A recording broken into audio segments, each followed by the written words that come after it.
Hello and welcome to Gifted Underachievers, a podcast for mid-level creatives with delusional ambitions. In this segment, James worries about a writer he's never met. Her name is Mary Roach, and there's something she wants. Will she get it? We're not sure. But in the meantime, we discuss a phenomenon known as functional fixedness and how it can relate to reinvigorating your art practice. Hope you enjoy. Hey, Pat. Yes, James. Do you know Mary Roach? Mary Roach, I do not. Mary Roach, famous science author who wrote Boink. Okay. Amongst many other interesting things. She did one on the alimentary canal. And you know Bill Bryson? Yeah. Bill Bryson, I read.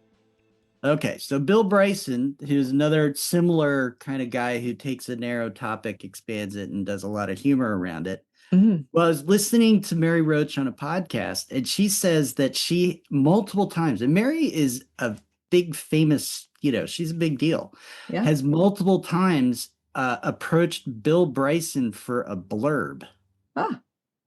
And he has refused. The way she was speaking about it, it's like a kind of a big deal for her. Like she really would like Bill Bryson to write a blurb. So for those who are not in the publishing industry, a blurb is when somebody famous says they like your book and you can put it on the cover.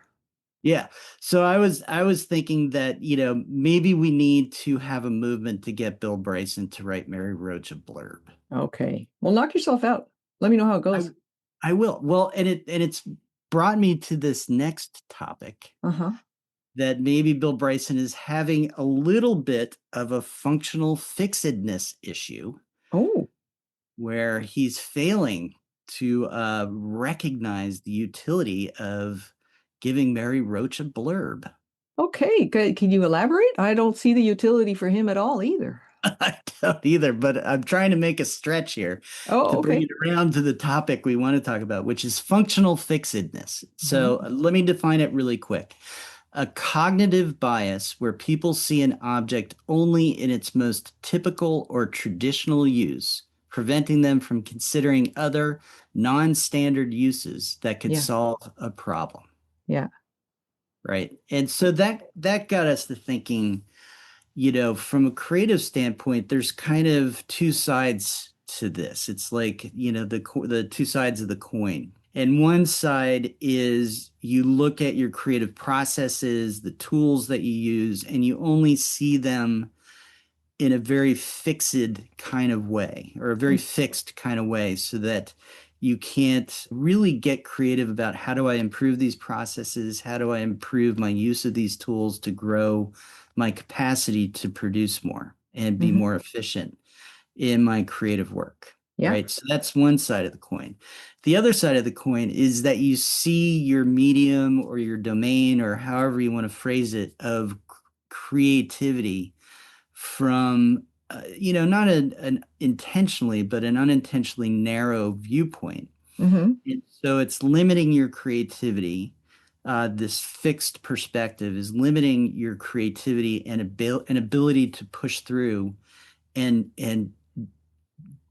get into new ground, get into, really expand your ability to be more creative, kind of get out of whatever sort of fixed way of creating, Right. What do you think? Thoughts? Well, I think I'd like an example. So in the real world, you're hanging a picture, you can't find your hammer, so you use the meat mallet. Processes and tools, I think that's an interesting thing. I use a voice memo recorder a lot of the time when I'm trying to write a novel at the same time as I'm working long hours, because it's just a way to grab ideas quickly. That's nothing really exciting or different. There's probably another way to improve my processes so that I actually can gather more creative ideas. I think also maybe seeing rest as not a waste of time would have a similar effect, because you need to rest in order to, periods of alternating stress and rest help you grow faster in whatever field you're trying to master. So maybe I could be a little bit more creative about using rest. I think in terms of seeing your domain from a narrow point of view, I'm wondering, there's a Bonnie Jo Campbell story called Seven Solutions to Ben's Problem, I think. And it's a short story, but it's not. It's not a traditional beginning, middle, and end short story. It's a very creative way of conveying an emotion and a situation that doesn't rely on traditional short story sort of structure. So I think I get what you mean. I'm thinking also maybe seeing your medium from a narrow point of view limits your ability to be more creative. Well, maybe to say, I'm a writer, what if I wanted to collaborate with a musician and do some kind of spoken word combo thing? Right. That would be more creative.